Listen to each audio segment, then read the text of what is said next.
mau mengukur muridnya, tapi dia nggak mau mengukur dirinya. Karena batas pemahaman murid itu bagaimana si guru itu bisa menyampaikan. Kalau yang nyampeinnya enak, gampang dipahaminya, murid akan dengan cepat memahami. Karena kita ngelihat, Masya Allah, gurunya orang pintar, alim, tapi muridnya nggak nyambung-nyambung. Ya masalahnya apa? Bukan masalahnya karena murid yang bebel, tapi karena si guru ini dalam menyampaikan itu susah untuk dipahami. Ya. Apalagi terkadang yang memang bukan orang alim, ya tadi seperti yang dikatakan tadi, ya, karena orangnya itu berlagak alim, bahasanya tinggi, ya, bukannya nyambung malah kebelingkar kemana-mana akhirnya. Dan ini juga nggak bisa, ya, yang dibahas apa ngomongnya kemana-mana gitu kan. Jadi terlalu menyimpang. Itu kalau kita melihat bahkan sekelas Al-Habib Ali An-Masyhur, seorang mufti, itu kalau mengajarkan ilmu dasar dari fikih itu betul-betul ya udah sesuai dengan apa yang dibahas aja. Padahal kalau mau dilihat kapasitas ilmunya, ya hampir semua kitab fikih beliau sudah baca. Ya seorang mufti, ya bisa aja dalam membahas satu masalah di dalam kitab fikih, masalah wudhu misalnya, itu seminggu nggak selesai-selesai bisa, saking luasnya mungkin. Tapi beliau tetap menyampaikan sesuai. Apalagi kalau si murid-murid ini yang memang masih posisinya dasar, ya, jadi menyesuaikanlah. Ya, jadi dalam menguji atau mengetes ini untuk melihat apa yang kita sampaikan ini memang bisa difahami dengan baik, dan kita juga melihat apakah si murid ini memahaminya dengan benar atau enggak. Jangan sampai salah paham. Kita bisa mengukur, kita bisa lihat, oh ternyata dari sekian murid yang nilainya kurang baik cuma 2, oh berarti yang 2 ini yang perlu dibenahi.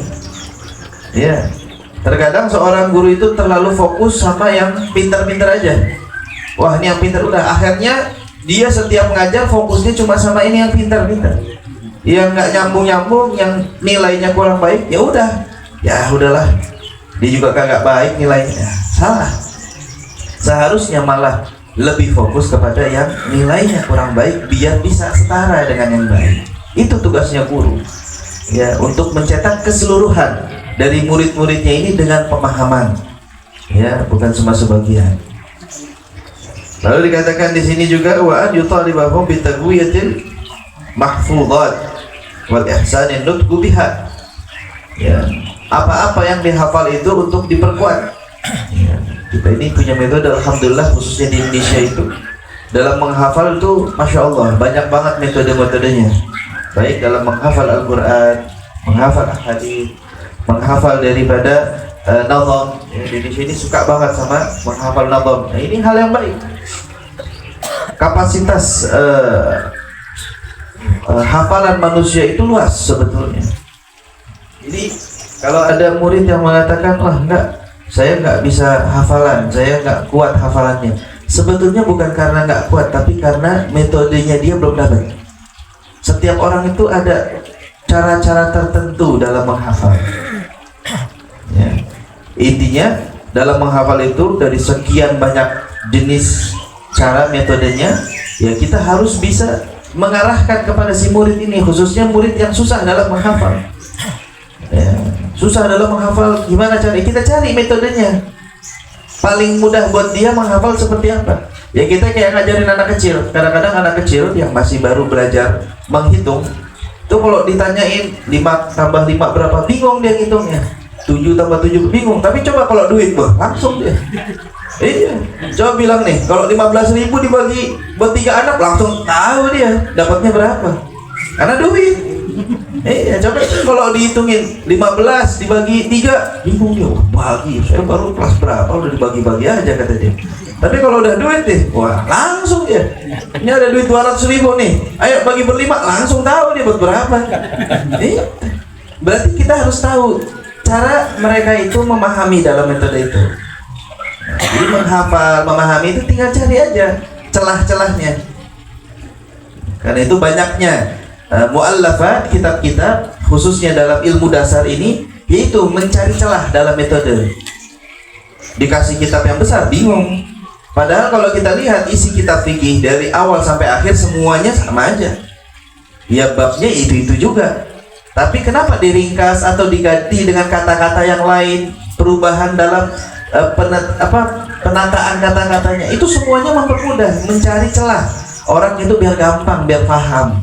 Nah, kita sebagai guru harus seperti itu. Jadi saat kita mengajak mereka untuk mengulang dari hafalan, ya biar kita ngerti. Jangan sampai mereka itu cuma sekedar ya memahami tanpa menghafal, atau menghafal tanpa memahami. Dalam menutuknya juga, dalam pengucapannya, jangan sampai salah. Ya, kita latih lisan-lisannya, apalagi kita yang ajam, yang awam ini kadang-kadang lisannya agak berat. Ya dilatih, semuanya bisa. Wa yahdhu ala kathrati takririha wa tardidiha wa an la yaktafi ahaduhum bimujarrad hifdhuha. Ya, jadi kita harus ya mengajak mereka, menganjurkan kepada mereka untuk terus mengulang yang dia hafal, yang dia pelajari. Jangan cuma sekedar merasa cukup kalau mereka sudah hafal, ya, atau sudah memahami. Enggak, walaupun sudah hafal, walaupun sudah paham, harus terus diulang. Karena kita diajarkan itu sebelum memasuki pelajaran saja, itu dianjurkan bagi si gurunya untuk mengulang apa yang akan dia bahas sama yang sudah dia bahas. Itu gurunya. Ini kebanyakan kadang-kadang guru udah pernah belajar kapan, 3 tahun yang lalu, nah terus sekarang langsung nggak bisa. Ya, banyak hal-hal yang mungkin lupa, yang udah nggak pernah terlewat di benaknya. Itu seorang guru harus mutalaah dulu, apalagi muridnya. Muridnya juga sama, sampai diajarkan 25 kali sebelum belajar sama 25 kali setelah belajar. Itu untuk si murid. Jadi sebelum belajar, yang mau dipelajari dibaca dulu. Ya, dibaca dulu. Apa itu yang mau dipelajari? Walaupun dia pahamnya mungkin nggak banyak, tapi baca dulu sampai 25 kali. Kira-kira diulang 25 kali, hafal deh. Nanti pas sudah masuk pelajaran, dia itu tinggal nyimak. Gampang. Kenapa? Karena udah nempel semua tuh. Yang bakal dipelajari udah nempel dulu semuanya. Ya. Jadi dia udah baca dulu, dan setelah belajar diulang lagi 25 kali. Biar apa? Biar apa yang dia dengar tadi itu betul-betul meresap. Karena itu memang seorang murid itu terkadang, ya, apalagi kita di Tarim itu dalam mustafa, itu sangat tidak dianjurkan bagi murid-murid pas membahas satu kitab dia bawa syarahnya. Yang dibawa cuma matan. Guru silahkan bawa syarahnya, tapi murid jangan. Walaupun sama kitab syarah yang dibaca sama guru, jangan. Biar dia fokus sama matannya dan dia fokus dengan apa yang dibawakan oleh gurunya. Nanti setelahnya dia mau mutolaah sendiri dengan syarah, silahkan. Karena kadang kalau dia bawa syarah, dia sibuk tuh baca syarahnya, gurunya ngomong dia kagak dengerin. Dan pemahaman dia dengan pemahaman gurunya beda. Yang akhirnya dia tidak bertumbuh dengan pemahaman gurunya, melainkan dengan pemahaman dirinya sendiri. Ya. Lalu dikatakan wa in syi'tum an tahfadhu ma alimtum fadzalika fit takriri darsi wa taraddudi. Ini dalam sebuah syair disebut gitu. Ya. Wa in syi'tum an tahfadhu ma alimtum fadzalika fit takriri darsi wa taraddudi. Jadi untuk yang menghafal yaitu perlu untuk takrir, diulang-ulang. Jadi jangan merasa udah cukup.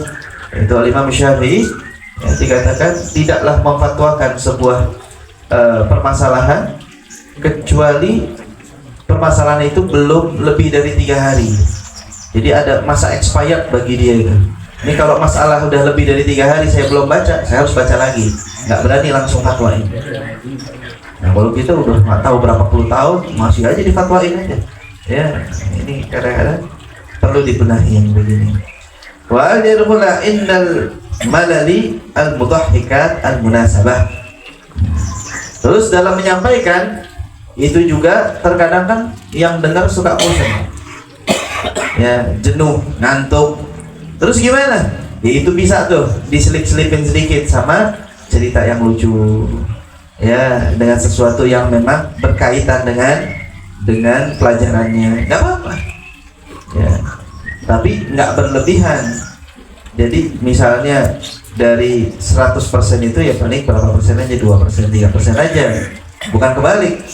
Ya, kadang-kadang ketawanya lebih banyak daripada inti pelajarannya.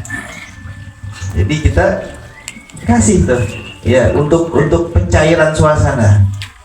Itu kadang-kadang di guru-guru kita itu kalau udah lagi bahas suatu permasalahan yang agak jelimet, kelihatan tuh muka-muka muridnya kan udah pada ya lesu, sumpek, udah langsung putar setir ya, pembahasannya langsung masalah bab nikah, langsung segar semuanya. Iya, langsung wah melek, udah melek baru udah nyambung lagi dah. Jadi harus ada celah-celah begitu biar mereka itu gampang, ya biar suasananya juga cair. Ya, suatu kisah-kisah yang memang bisa membuat kita suasana itu jadi lebih semangat. Itu biar nggak terlalu tegang. Kalau ngajar tuh terlalu fokus, terlalu dia tegang tuh, yang muridnya mudah bebel. Ya, pas sudah selesai tadi ngomong nggak tahu dah, puyeng dah. Iya, kan tujuan dalam penyampaian itu biar dipahami, biar didengar, biar nyampe. Buat apa kita ngomong panjang lebar tapi nggak didengar, nggak disampaikan?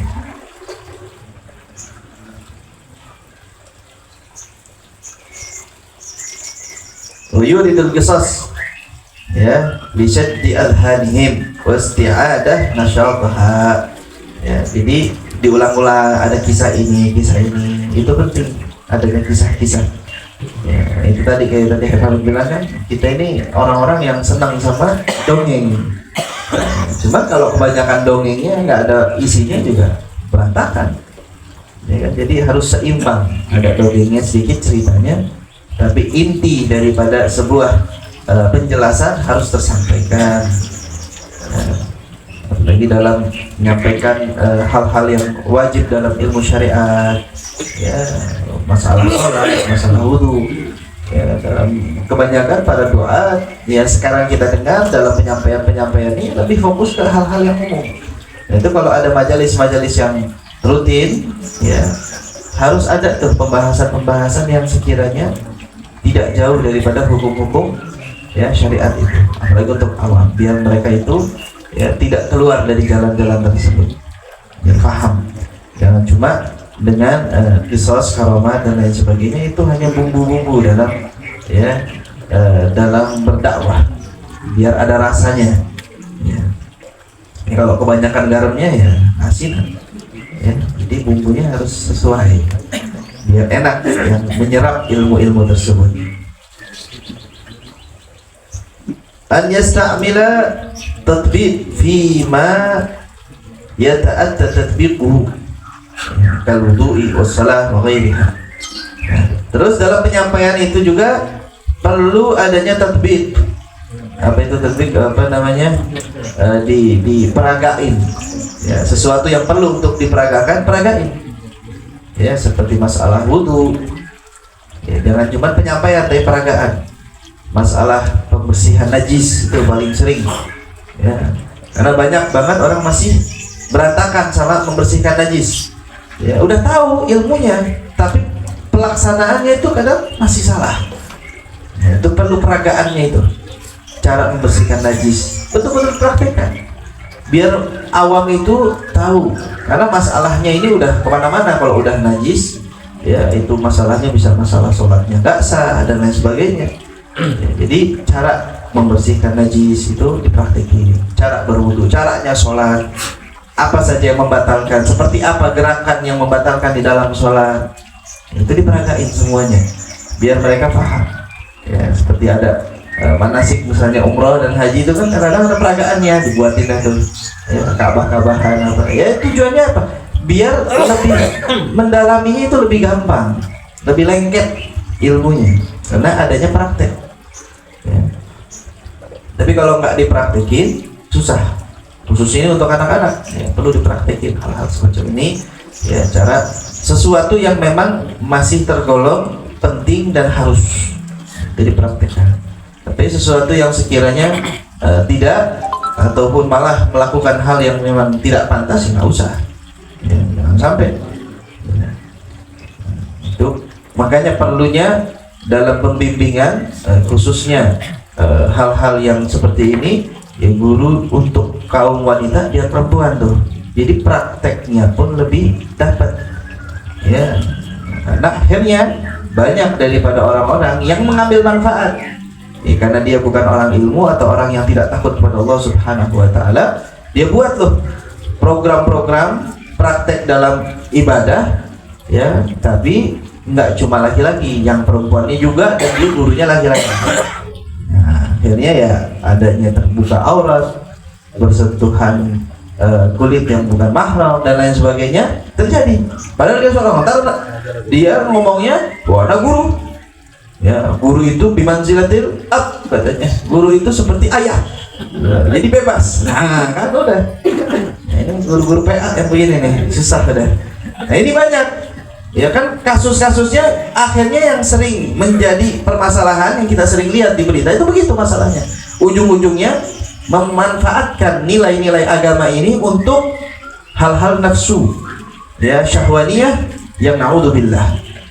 Ya, namanya manusia. Ya mungkin awal-awalnya nggak sejauh itu, tapi melihat adanya kesempatan dan lain sebagainya. Nah, naudzubillah min. Nah, ini perlu banget.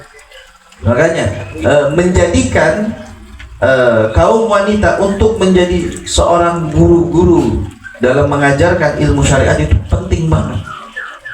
Ya, apalagi kalau yang memang punya latar belakang dalam mengajarkan hal ini, kasih kesempatan mereka buat mengajar. Ya, jangan cuma udah biar tugasnya laki-laki aja yang ngajar. Khususnya untuk kaum perempuan biar lebih enak, ya, khususnya dalam mempraktekkan. Bahkan pembahasan yang sensitif aja kurang layak.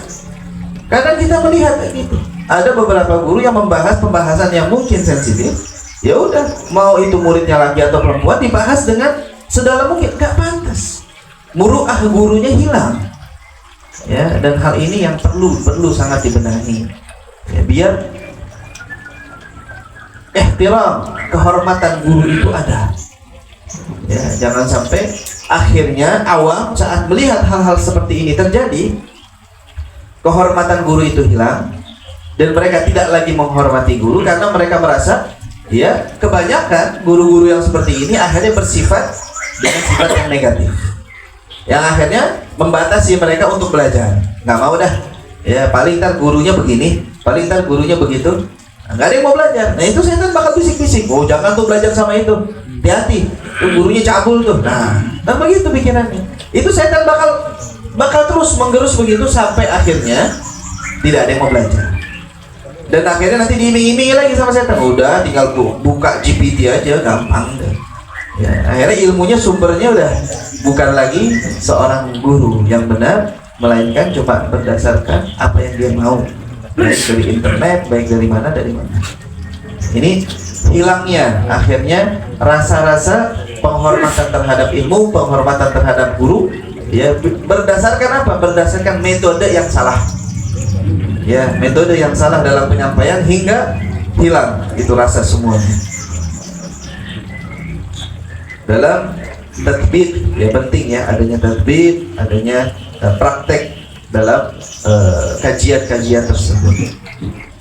Lalu dikatakan an yajtaniba al-italah al-mumallah, ya, wa yahrisu ala inha'id darsi wan nufusin raghibah fih. Nah, ini juga nih, jangan juga terlalu panjang, ya, dalam menyampaikan apapun itu, ya, jangan kepanjangan. Kalau kepanjangan bikin apa? Ya udah, suntuk, males, bosan dah tuh yang belajar.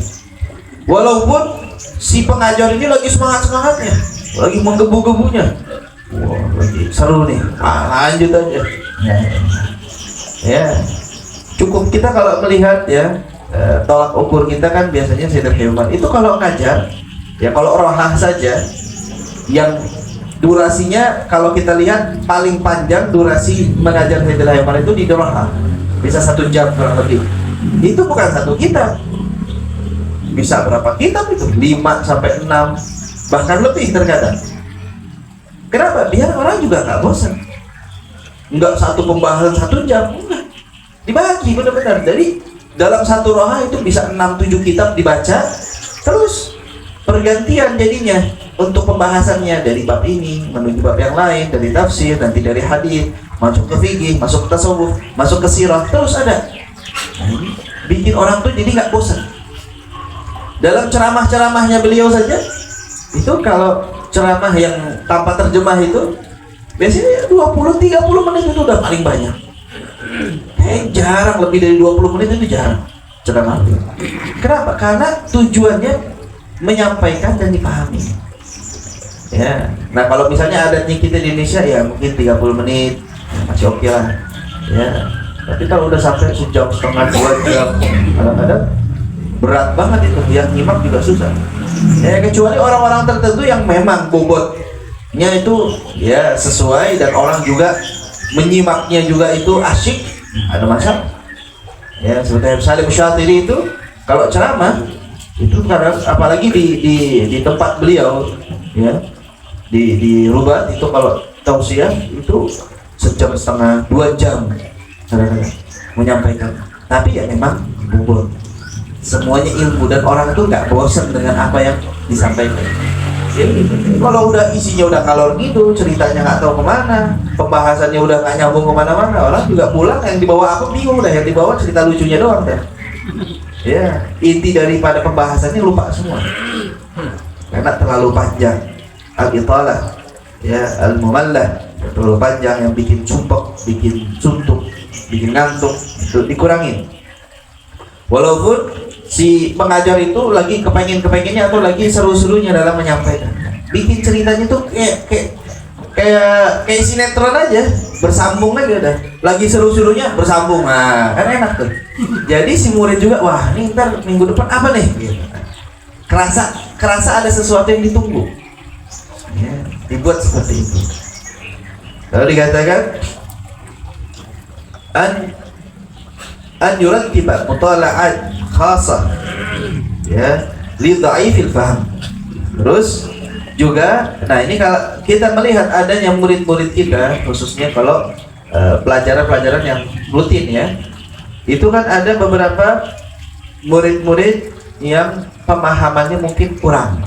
Kalau kita terlalu fokus banget sama dia di dalam pelajaran, mungkin 1 orang atau 2 orang ini kayaknya pemahamannya nggak seperti yang lain. Kalau kita terlalu fokus banget di situ, mungkin bakal buang waktunya terlalu banyak, kesian sama yang pemahamannya cepat.